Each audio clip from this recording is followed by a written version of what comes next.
अब हम देखेंगे methods of various disciplines are useful in historical resources. For example archaeology. सबसे पहला हिस्टोरिकल रिसर्च में जो चीजें मदद करती है वो है आर्कियोलॉजी। अब आर्कियोलॉजी बोले तो क्या, अब archaeology is nothing but study of human history and prehistory on the excavational sites. Excavational sites बोले तो क्या, जैसे कि हड़प्पन। हड़प्पन जो है वो एक एक्सकावेशनल साइट है क्योंकि वहां पे लोगों के बाथटब्स मिले थे, वहां पे लोगों के घर मिले थे, just like in Mohenjodaro film. तो वो होता है आर्कियोलॉजी। उसके बाद हम आएंगे अर्चिवल साइंस। अब archival science is nothing but collection of documents and data in a library, nothing but archival science. उसके बाद हम आएंगे मैन्यूस्क्रिप्टोलॉजी। अब मैन्यूस्क्रिप्टोलॉजी बोले तो क्या, मैन्यूस्क्रिप्टोलॉजी बोले तो हैंड रिटन नोट्स, जिसे हम पुराने जमाने में ग्रंथ बोलते थे। उसके बाद मैन्यूस्क्रिप्टोलॉजी के बाद epigraphy. Epigraphy is nothing but study of inscriptions. अब इंस्क्रिप्शन बोले तो क्या, इंस्क्रिप्शन बोले तो nothing but a painting on the wall. एक मिनट, उसे हम कहेंगे painting on the wall.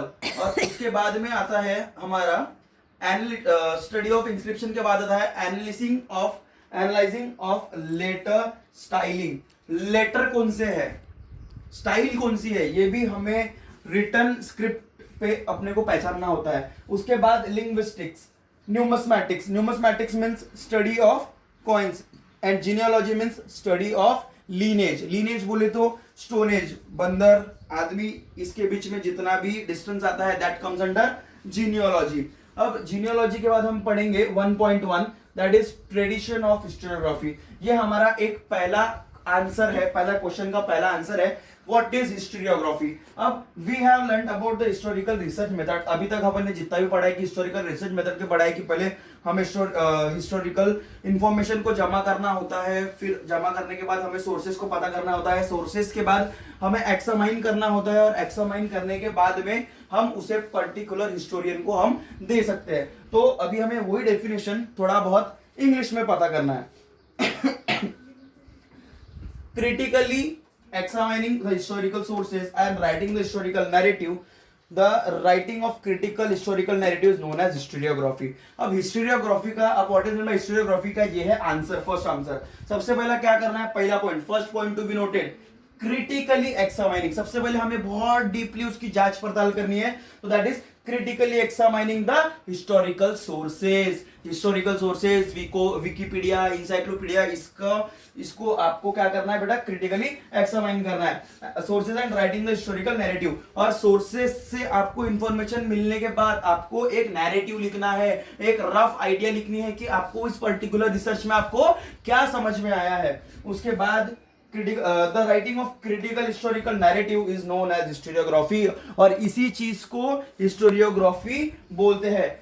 The writing of critical historical narrative, जो आप क्रिटिकली एग्जामाइन करके जो भी आप रिसर्च लिखते हो उसे आप हिस्टोरियोग्राफी बोल सकते हो। A scholar who written such a narrative is historian, और इसकी लिखाई जो करता है, जो उस रिसर्च के बारे में लिखता है, उसे हम क्या कहते हैं, हिस्टोरियन कहते हैं। Now move to the next part.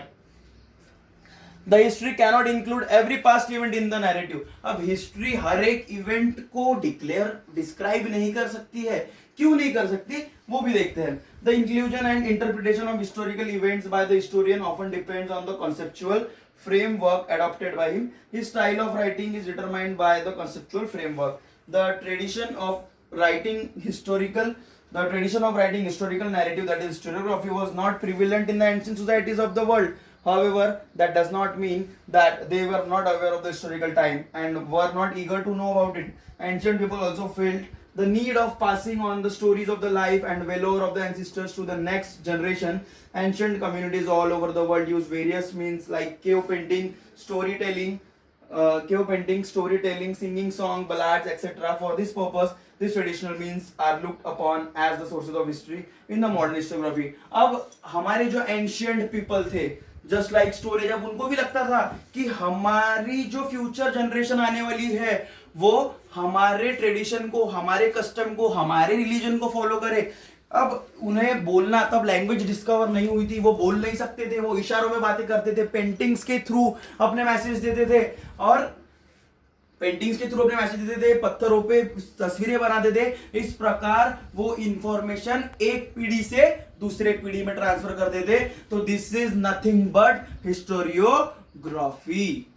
Thank you. Next अभी हमें पढ़ना है कैरेक्टरिस्टिक ऑफ मॉडर्न हिस्टोरियोग्राफी। अब सबसे पहले कैरेक्टरिस्टिक ऑफ मॉडर्न हिस्टोरियोग्राफी में ये याद रखना है कि ये एक आईएमपी क्वेश्चन है for 10th SSC boards.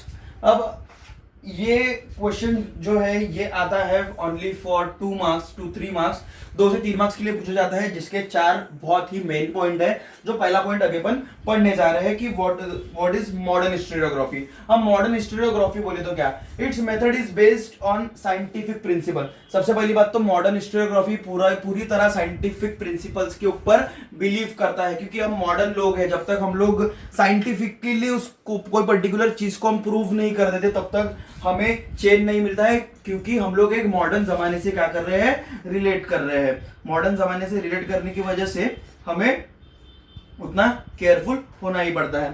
Second point, it begins with the formation of relevant questions. अब ये जो सवाल है साइंटिफिक प्रिंसिपल्स के जो सवाल है ये रिलेवेंट क्वेश्चन से चालू होते हैं। रिलेवेंट बोले तो जैसे close connected questions. For example अगर मुझे ये पेन मिला तो ये पेन किसका है, किसी को तो बिलोंग करता होगा, अरे ये कितने साल पुराना होगा।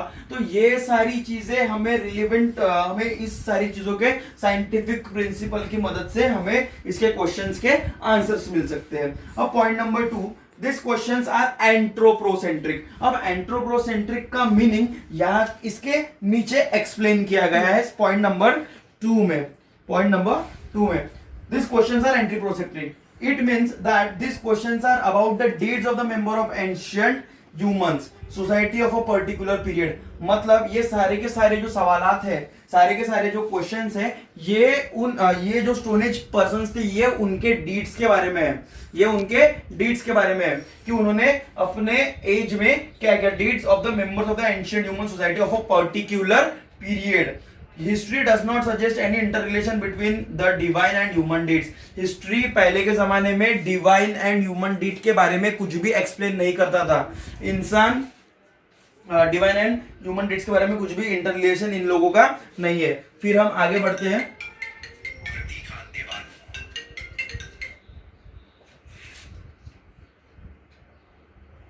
फिर हम आते हैं हमारे थर्ड पॉइंट पे, दैट इज हमारा थर्ड पॉइंट है answer to this questions are supported by reliable evidences. और जो उनके जो सेकंड पॉइंट के जो क्वेश्चंस है, जो ओल्ड मैन के जो क्वेश्चन है उसके लिए हमें रिलायबल एविडेंस की भी जरूरत होती है।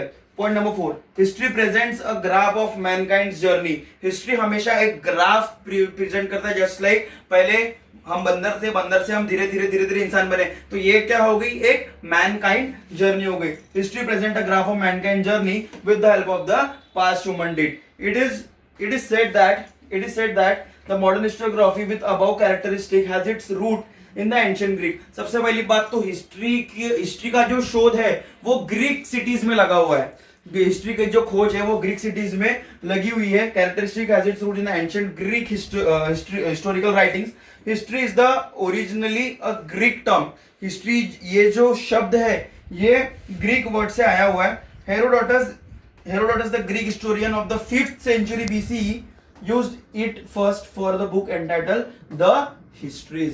और हेरोडोटस नाम का जो ये व्यक्ति था जिसे हम फादर ऑफ हिस्ट्री के नाम से भी जानते हैं, उसने सबसे पहली किताब जो लिखी थी वो हिस्ट्री इस नाम से लिखी थी और किताब का नाम था द हिस्ट्रीज। Thank you.